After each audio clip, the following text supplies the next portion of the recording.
Welcome to our channel English பேசலாம் easily. English பேச யாருக்கு தான் ஆசை இருக்காது?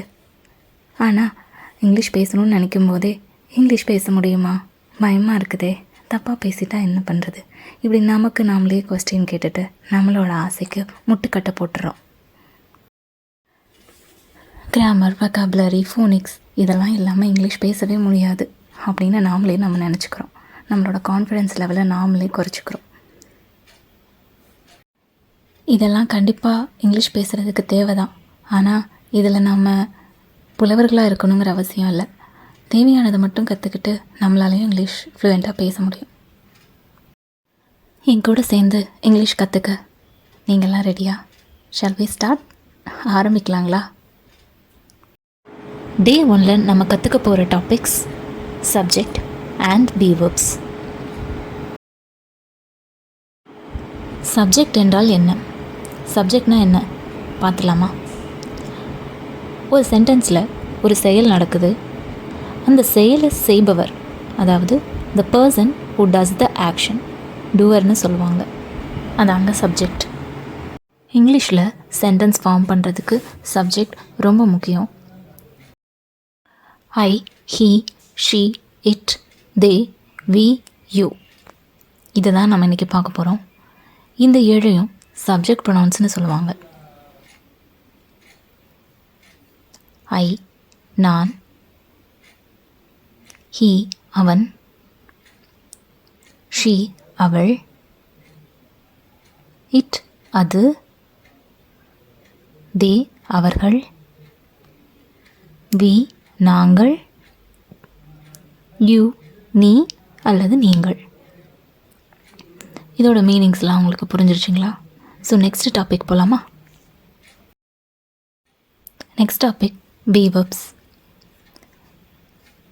am, is, was, are, were, be. இதை பற்றி தான் நாம் இன்றைக்கி பார்க்க போகிறோம். beverbs எப்படி சென்டென்ஸில் யூஸ் பண்ணுறது, சப்ஜெக்ட் கூட எப்படி beverbs சேர்த்து பேசுகிறது பார்க்கலாமா? சப்ஜெக்ட் ப்ரொனவுன்ஸ் கூட beverbs ப்ரெசன்ட் டென்ஸில் எப்படி சேரும் அப்படின்னு பார்க்கலாம். லெஃப்ட் சைடில் சப்ஜெக்ட் ப்ரொனவுன்ஸ், ரைட் சைடில் beverbs which are applicable for present tense. I am, he is, she is, it is, they are, we are, you are. இப்போ புரிஞ்சுதுங்களா? ஐயோட ஆம் மட்டும்தான் எப்போவே சேரும். ஸோ நீங்கள் ஆம் கொண்டு போய் ஷீயோடையோ இட்டோடையோ தேயோடையோ சேர்க்க முடியாது. அது மாதிரி ஹீ ஷீ இட் எப்போவுமே இஸ் கூட தான் சேரும். அது எடுத்துகிட்டு போய் ஆரோட ஆமோட சேர்க்க முடியாது. அதே மாதிரி தே, வி, யூ இதெல்லாம் ப்ளூரல் ஃபார்ம். ஸோ இதெல்லாம் ஆரோட மட்டும்தான் சேரும், ஆமோடையோ இஸோடையோ சேர்க்க முடியாது. I hope it is clear. Same காம்பினேஷனில் ப்ரெசன்ட் டென்ஸில் ஃபியூ எக்ஸாம்பிள்ஸ் பார்த்துடலாம். It will be helpful. I am a doctor, நான் ஒரு மருத்துவர். ஐ ஆம் அ ஸ்டூடெண்ட், நான் ஒரு மாணவன் அல்லது மாணவி. ஹீ இஸ் அன் என்ஜினியர், அவர் ஒரு பொறியாளர். ஷீ இஸ் அ டீச்சர், அவள் ஒரு ஆசிரியை. இட் இஸ் கூல், குளிர்ச்சியாக உள்ளது. தே ஆர் ஹெல்பர்ஸ், அவர்கள் உதவியாளர்கள். வி ஆர் யுனைட்டட், நாங்கள் ஒன்றுபட்டுள்ளோம். யூ ஆர் பியூட்டிஃபுல், நீ அழகாக இருக்கிறாய் அல்லது நீங்கள் அழகாக இருக்கிறீர்கள்.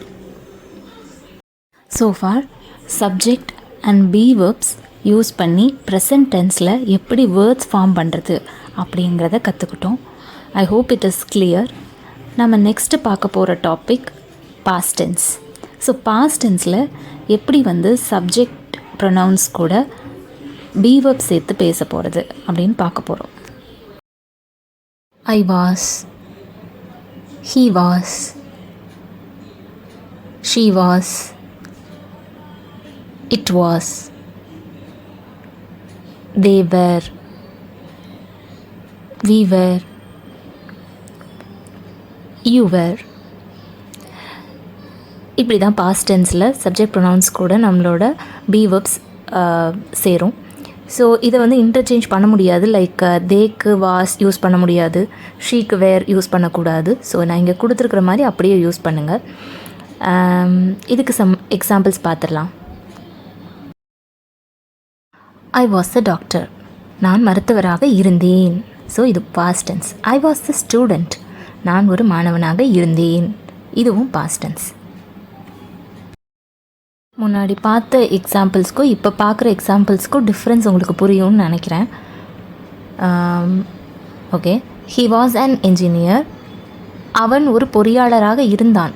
ஷி வாஸ் த டீச்சர், அவள் ஒரு ஆசிரியையாக இருந்தாள். ஸோ இதெல்லாமே பாஸ்ட் டென்ஸ், முடிஞ்சது. ஓகேங்களா. இட் வாஸ் ஸ்கூல், குளிர்ச்சியாக இருந்தது. தே வேர் ஹெல்ப்பர்ஸ், அவர்கள் உதவியாளர்களாக இருந்தனர். வி வேர் யுனைட்டட், நாங்கள் ஒன்றுபட்டோம். யூ வேர் பியூட்டிஃபுல், நீங்கள் அழகாக இருந்தீர்கள். இப்போ அந்த ப்ரெசண்ட்டில் யூஸ் பண்ணதுக்கும் பாஸ்டில் யூஸ் பண்ணதுக்கும் உள்ள டிஃப்ரென்ஸ் புரிஞ்சிருக்கும்னு நினைக்கிறேன். ஃப்யூச்சர் டென்ஸில் சப்ஜெக்ட் ப்ரொனவுன்ஸோட பீவர்ப் எப்படி கம்பைன் ஆகுது அப்படின்னு பார்த்துடலாம். நாம் இன்றைக்கி பார்க்க போகிற ஃப்யூச்சர் ஃபார்ம் பீவர்ப்ஸ் வந்து will be and shall be. There are other beverbs which can be used in future tense, but will be, shall be மட்டும்தான் நாம் இன்றைக்கி பார்க்க போகிறோம். ஸோ எப்படி கம்பைன் ஆகுதுன்னு பார்த்துடலாமா? ஸோ இந்த 7 சப்ஜெக்ட் ப்ரொனவுன்ஸோடையும் will be, shall be can be used anything. For example, I will be நீங்கள் யூஸ் பண்ணலாம். Same like I shall be கூட நீங்கள் யூஸ் பண்ணலாம். இப்போ சம் சாம்பிள் சென்டென்சஸ் பார்த்துடலாம். I will be a doctor, I will be a doctor, நான் மருத்துவராக இருப்பேன். I will be a student, நான் ஒரு மாணவனாக இருப்பேன். இது ஃப்யூச்சர் பற்றி பேசுது. பாஸ்ட் இல்லை, ப்ரெசண்ட் இல்லை, ஃப்யூச்சர், இனிமேல் தான் நடக்க போகிற விஷயம். ஓகேங்களா. He will be an engineer, அவன் ஒரு பொறியாளராக இருப்பான். She will be a teacher, அவள் ஒரு ஆசிரியையாக இருப்பாள். இட் வில் பி கூல், குளிர்ச்சியாக இருக்கும். தே வில் பி ஹெல்ப்பர்ஸ், அவர்கள் உதவியாளர்களாக இருப்பார்கள். We shall be united, நாம் ஒன்றுபடுவோம். You shall be beautiful, நீங்கள் அழகாக இருப்பீர்கள். ஆல்மோஸ்ட் டே 1ஓட கன்க்ளூஷனுக்கு வந்தாச்சு.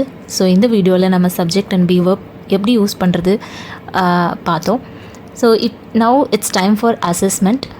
ஸோ இங்கே பார்த்தீங்கன்னா நான் லெஃப்ட் சைடில் சப்ஜெக்ட் கொடுத்துருக்கேன் அண்ட் பீவர்ப் கொடுத்துருக்கேன் மிடில், அண்ட் ரைட் சைடில் we have given some words. இந்த காம்பினேஷன் யூஸ் பண்ணி எவ்வளோ வேர்ட்ஸ், எவ்வளோ சென்டென்சஸ் உங்களால் ஃபார்ம் பண்ண முடியுமோ ஃபார்ம் பண்ணி கமெண்ட்ஸில் டைப் பண்ணுங்கள். For watching the video, please like and share with your friends and subscribe our channel for more such videos. Thank you.